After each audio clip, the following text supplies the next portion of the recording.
आइए आज बात करते हैं मेंटल हेल्थ को लेकर कुछ ऐसे सवालों की जिनके जवाब शायद प्रोफेशनल्स देना ज़रूरी नहीं समझते और आप उन्हें पूछने से कतराते हैं। थेरेपी को लेकर मेंटल हेल्थ आखिर दिखती कैसी है और कैसी होनी चाहिए, उसे संभाला कैसे जाता है और दवाइयाँ क्या काम करती हैं। ये तीनों सेक्टर्स में जितने भी मेंटल हेल्थ रिलेटेड डाउट्स हैं वो आज इस वीडियो में देखेंगे, सॉल्व करेंगे और इसके बारे में खुल के बातें करेंगे। सो अंत तक बने रहिएगा और अगर आपका कोई सवाल है तो मुझे प्लीज़ कमेंट सेक्शन में पूछिएगा। सबसे पहले बात करते हैं थेरेपी या काउंसलिंग सेशंस के बारे में। थेरेपी या काउंसलिंग सेशंस काम कैसे करते हैं? देखो, आपको इंडिपेंडेंट बनाने के लिए थेरेपी या काउंसलिंग सेशंस को काम करना चाहिए। अगर कोई थेरेपिस्ट या काउंसलर आपको 20 सेशंस या 10 sessions in a raw provide कर रहा है या फिर आपको ये क्लेम कर रहा है कि आपको इतने सेशंस लेने पड़ेंगे तभी आप ठीक हो रहे हैं, तो थोड़ा सा संभल जाओ। 1 बाय 1 थेरेपी सेशंस बुक करने चाहिए, क्योंकि थेरेपी जो है ना वो इन अ वे एक कनेक्शन से बनती है। जैसे एक थेरेपिस्ट या काउंसलर बहुत क्वालिफाइड हो सकता है, लेकिन अगर आप उससे कनेक्ट नहीं कर पा रहे हैं या फिर वो आप तक नहीं पहुंच पा रहा है या पा रही है, तो इसका मतलब है आप दोनों एक दूसरे के लिए नहीं बने, हीलिंग जर्नी स्टार्ट नहीं हो पाएगी। तो कभी भी बल्क में सेशंस ना लें और कभी भी जादू भरे लफ्जों का इस्तेमाल करने वाले लोगों के जाल में न फंसें।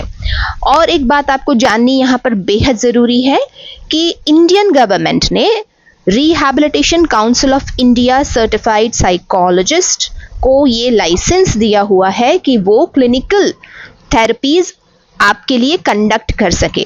अगर ये लाइसेंस नहीं है जिसके पास, वो आपको क्लिनिकली जो कुछ भी साइकोलॉजिकल इश्यूज है उसके लिए लीगली काउंसलिंग या थेरेपी नहीं दे सकते। तो इसका मतलब क्या हुआ कि आपने थेरेपी या काउंसलिंग सेशन बुक करने से पहले थेरेपिस्ट या काउंसलर का क्वालिफिकेशन ज़रूर चेक करना चाहिए। बेसिक डिप्लोमाज या कोई भी डिग्री के आधार पर ऐसे ही अगर कोई आपको काउंसलिंग ऑफर कर रहा है तो वो आपके पैसे और आपके भरोसे दोनों का ही नुकसान साबित हो सकता है। और उससे भी ज़्यादा ज़रूरी बात यह है कि थेरेपी का गोल, काउंसलिंग का गोल आपको इंडिपेंडेंट बनाने के तरफ होना चाहिए। ऐसे नहीं होना चाहिए कि आप मेरे पास आएंगे तभी आपकी परेशानियां सॉल्व होंगी। थेरेपी का एंड गोल क्या होना चाहिए कि आपको आपकी इमोशनल परेशानियां या फिर जो भी कॉन्फ्लिक्ट्स चल रहे हैं उसे खुद कैसे निपटा जाए, उसके बारे में स्ट्रेटजीज बताई जाए, उसके बारे में आपको अवेयर किया जाए ताकि आप इंडिपेंडेंटली उसका सामना कर सके, उससे बाहर निकल सके और खुद को मैनेज कर सके। थेरेपी का ये बिल्कुल मतलब नहीं होता कि आप थेरेपिस्ट पे डिपेंड कर जाएं और आप हर महीने हर हफ्ते बस पैसे देते जाएं। ठीक है? सो पैसे और डिग्री ये दोनों के बारे में आपने थेरेपी के अराउंड अवेयरनेस जरूर बनानी चाहिए। That was point number 1। अब आते हैं दूसरे सवाल पर कि भाई मेंटल हेल्थ आखिर दिखती कैसी है, होती कैसी है और हमें कब चिंता करनी चाहिए अपनी मेंटल हेल्थ के बारे में। तो इसे ना फिजिकल हेल्थ के रेफरेंस में समझिए। अगर आप फिजिकली कंप्लीटली फिट है, न पेट दुख रहा है न सर दुख रहा है, तो मज़ा आता है ना जीने का। बस उसी तरह से अगर खुश होने के लिए ज़्यादा एफर्ट्स न करने पड़े, अगर आप इंटरनली सुस्त महसूस नहीं कर रहे, अगर आप ओवरऑल बस यूं ही मस्ती में रह पा रहे हैं, अगर थोड़ा बहुत कुछ हुआ है, कुछ अपसेट हुआ है, तो उसे आप खुद मैनेज कर पा रहे हैं, उससे बाहर निकलने की स्ट्रेटजी आप खुद बना पा रहे हैं, तो ये मोटा मोटी एक अच्छी मेंटल हेल्थ की निशानी है। पर अगर ऐसा हो कि कई दिन हो जाए और आप अच्छा महसूस करने के लिए बहुत मेहनत कर रहे हैं लेकिन हो नहीं पा रहा, बिस्तर से निकलने की कोशिश कर रहे हैं लेकिन नहीं निकल पा रहे, जो चीज़ें अदरवाइज बहुत फेवरेट थी उसमें भी मन नहीं लग रहा, क्या खाना है, क्या पहनना है, इन छोटी छोटी बातों में भी कंफ्यूजन हो रहा है, तो इसका ये हरगिज मतलब नहीं है कि आपको कोई सीवियर डिसऑर्डर हो गया है। पर हाँ, ये बात ज़रूर है कि आपने अपनी मेंटल हेल्थ पर ध्यान देना चाहिए। अब यहाँ पर मैं ये भी नहीं कहना चाह रही कि आपने सीधा थेरेपी या काउंसलिंग या मेडिसिन की तरफ भागना है, पर यहाँ पर अगर आप धीरे धीरे मेंटल हेल्थ अवेयरनेस की तरफ ध्यान दें तो आपका ओवरऑल जो क्वालिटी ऑफ लाइफ है वो बढ़ेगा। क्वालिटी ऑफ लाइफ से मेरा क्या मतलब है? भाई दिन तो बीता पर क्या मजा आया? दिन तो बीता, काम तो किया, ऑफिस गए, घर का काम किया, पर हैव यू एंजॉयड क्या आपको जीने का मजा आ रहा है? अगर जीने का मजा आ रहा है तब मेंटल हेल्थ सही है। अगर नहीं आ रहा है, बहुत कोशिश करनी पड़ रही है, तो मेंटल हेल्थ में कुछ गड़बड़ी है। अब यहाँ पर दूसरा सवाल ये उठ के आता है कि हम मेंटल हेल्थ जब खराब है तो सीधे यही लेबल लगाते हैं कि एंजाइटी डिसऑर्डर, डिप्रेशन हो गया है, फोबिया हो गया है, या पता नहीं पैनिक अटैक्स आ रहे हैं। इतना ज्यादा गंभीर समस्या होने से पहले छोटे छोटे चेंजेस दिखते हैं, और फिर भी ये जरूरी नहीं है कि किसी को गंभीर मानसिक रोग या समस्याएं हो जाएं। पर पता है मुझे क्या लगता है कि किसी गंभीर मानसिक समस्या से ज्यादा खतरनाक है हर दिन डल और लो फील करना। क्योंकि जब कुछ गंभीर हो जाता है, कुछ ऐसा हो जाता है जहां पर आपको मेडिकल अटेंशन की जरूरत पड़े, तब तो खैर आपको सिंपैथी मिल भी जाती है। पर जब हर रोज आप थोड़ा थोड़ा करके परेशान हो रहे हो, वहां पर हमें खुद को सिंपैथी देना सीखना पड़ेगा, खुद को अटेंशन देना सीखना पड़ेगा। क्योंकि वो जो है ना, वो हमारी डेली लाइफ को, डेली मेंटल हेल्थ को, डेली फिजिकल हेल्थ को अफेक्ट करता है। हमारी मेंटल हेल्थ का हमारे फिजिकल हेल्थ पर सीधा असर है। हमें ये समझना होगा कि हम जितना कम स्ट्रेस लेते हैं, हम जितना इजीली अपना दिन बिता सकते हैं, हमारी फिजिकल हेल्थ उतनी अच्छी रहती है।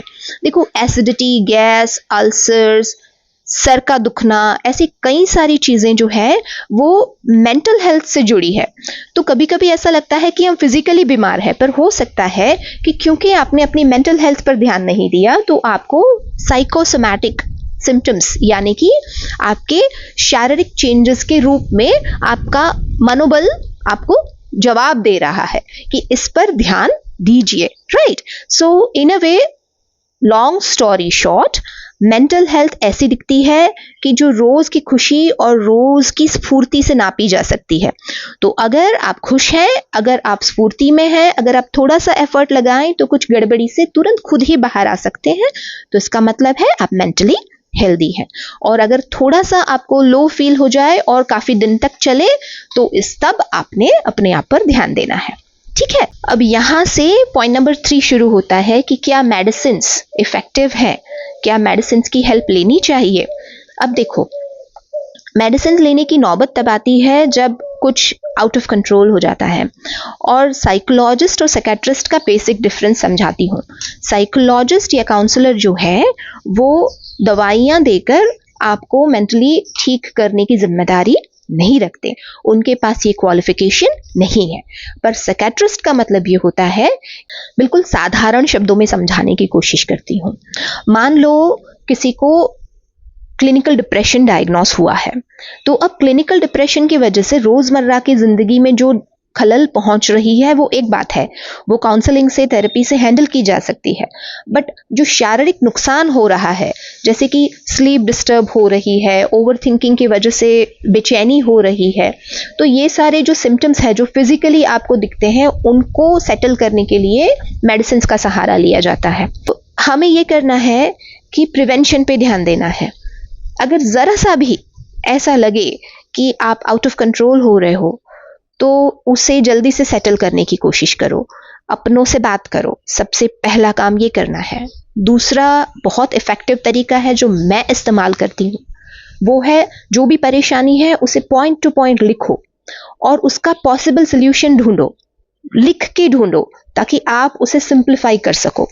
और तीसरा है कि आप सनलाइट में जाओ, एक्सरसाइज करो। जब हम घर में बंद रहते हैं, पर्दे बंद करके पूरा दिन स्क्रीन चलाते हैं, तो हार्मोनल इम्बैलेंस होना ही होना है।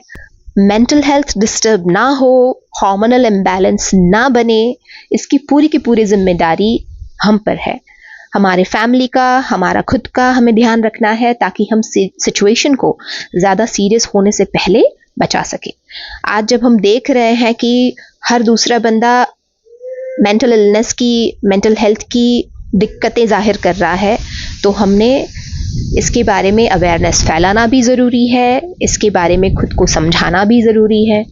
सीधे साधे नुस्खे हैं मेंटल हेल्थ को सही रखने के, जैसे मैं इस वक्त नेचर में बैठकर आपसे बात कर रही हूँ, बस उसी तरह दिन का सिर्फ 15 मिनट का नेचर का एक्सपोजर, 15 मिनट का सनलाइट का एक्सपोजर, बस आधे घंटे की एक्सरसाइज और लोगों से मिलना जुलना, सही लोगों से मिलना जुलना, ये सब कुछ मेंटल हेल्थ प्रिवेंशन में हेल्प करता है। मैं आशा रखती हूँ कि मेंटल हेल्थ को लेकर आपके दिमाग में जितने सवाल हैं उनको मैं सॉल्व कर पाई। अगर इसके अलावा आप कुछ और सुनना चाहते हैं तो मुझे प्लीज़ कमेंट सेक्शन में बताइए, मैं उसे सॉल्व करने की पूरी कोशिश करूँगी। Thank you very much.